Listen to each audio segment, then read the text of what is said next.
Hello, and welcome back. Today we're taking a look at 7 games under $15 on the PlayStation Store Halloween sale. This is a series we've been doing for the last couple of days now. We have a couple of other videos in the series looking at games under $5 and under $10, so go and check those out if you're wanting some other epic deals. But today's video is 7 games under 15 bucks. These are 7 banger titles as well that you are going to want to add to your library. Let's dive in and take a look at them.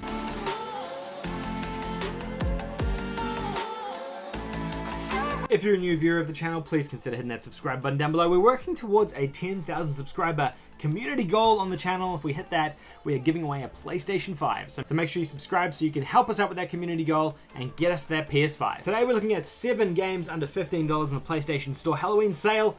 Let's kick off with the first game. The first game is The Witcher 3 for 15 bucks. The Witcher 3. I know, right? Who would have thought this day would ever come when this game was this cheap?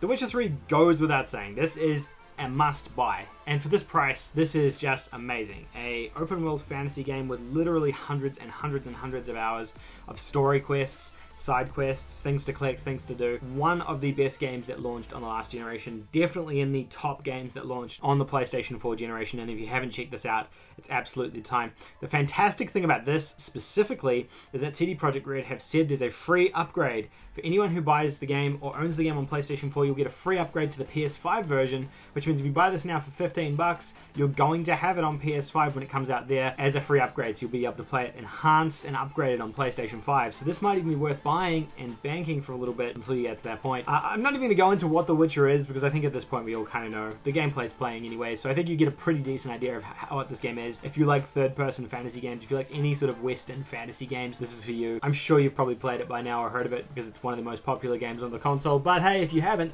definitely check this out. Medieval Remastered, this game that came out last year by Sony. It's a remake of the original Medieval game from the ground up, essentially. They have enhanced almost everything about this game, but the gameplay and the soul and feel of the game remains very true to what it was on the PS1. Really good trophy list in this one as well, so if you're after a decent and easy platinum trophy, this could be for you too. And honestly, just a really solid third-person mascot game. Plants vs. Zombies Battle for Neighborville. We talked about Plants vs. Zombies 2 in a previous iteration of this video. Battle for Neighborville is the newest version of that series, and it's just a ton of fun. It's the same game again, third-person shooting. You play the Plants vs. Zombies, and you have to play in all these different modes. You've got Capture the Flag, you've got Deathmatch, you've got all the standard modes that exist. In here, you've got a lot of co-op modes as well. There's a bunch of horde-based co-op type content in here too, and we actually even have a single-player story for the first time in a Plants vs. Zombies game where you can progress towards some stuff on your own. You don't need another person to help you do it. This series is super underrated. Plants vs. Zombies isn't underrated, it's well known, but the Battle for Neighborville series or the Garden Warfare series is super underrated. But these games kind of went under the radar. They didn't get the attention they probably deserve. They're phenomenal games. They've been developed really, really well. There's a ton of character to them. If you're after a nice, simple third-person shooter, even a competitive third-person shooter, but just a bit more chilled out, then this is definitely one to check. The Blair Witch game. Now this one's a bit weird because it's a very spooky horror game, but it didn't review particularly well. So keep that in mind when I'm talking about this. It's based on the Blair Witch movie series, so I guess if you understand the concept behind that being like a found footage film and things, this kind of makes a little bit more sense. You have to go through and explore these happenings in the woods, and a whole bunch of spooky stuff happens. Very similar to any other spooky game. Think Amnesia, think Slender, all those kind of things. You're in the woods, you're doing Outlast, same thing, same deal. Scary game, fun scary game. If you're looking to play a scary game, this could be for you. A ton of people have been streaming it over on Twitch this month because I guess it scares them silly. So Blair Witch, 15 bucks. Devil May Cry collection is also cheap on this list. This is the 3 original Devil May Cry games remastered for PlayStation 4. They are still very much the same games that were on the PlayStation 2 back in the day.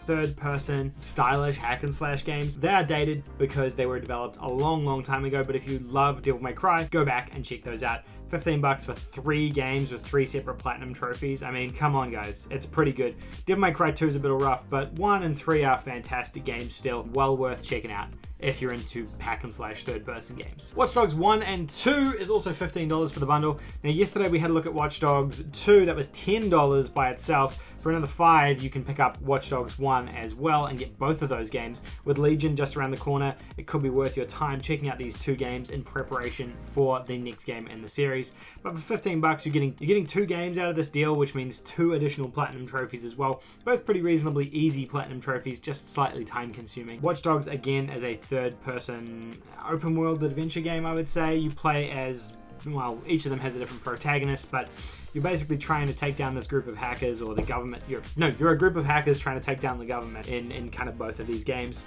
as you battle this kind of evil corporation. That's essentially it. It's kind of an Assassin's Creed in the future.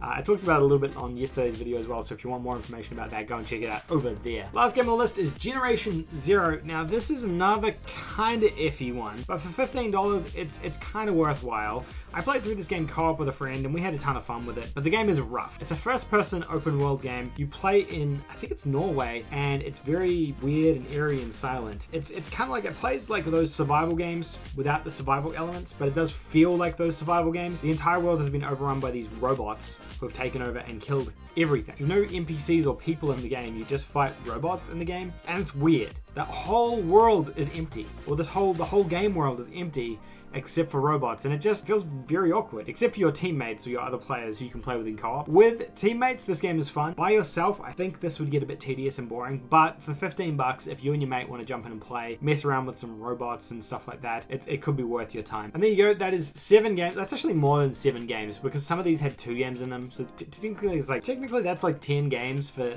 under 15 bucks, but let's say 7 for under $15. Let me know if you guys are going to be checking out any of these, or if you own any of these. Maybe you've platinumed some of them, maybe you've finished some of them, maybe you're working on some of them at the moment. Curious to get your thoughts. The game I would say that is the most worthwhile here is definitely Witcher 3. That's an amazing game, and for $15 you're getting just an incredible amount of value and content out of that, especially with the free upgrade to PS5. Definitely worth your time. 100% recommend going and checking that one out. If you want to come over and have a chat with me over on Twitch, I stream almost every single day now, twitch.tv/tptjosh. Come over and say hi. I would love to hear from you. Anyway guys, that is all from me. Thank you so much for watching, and I'll see you in tomorrow's video. Bye for now.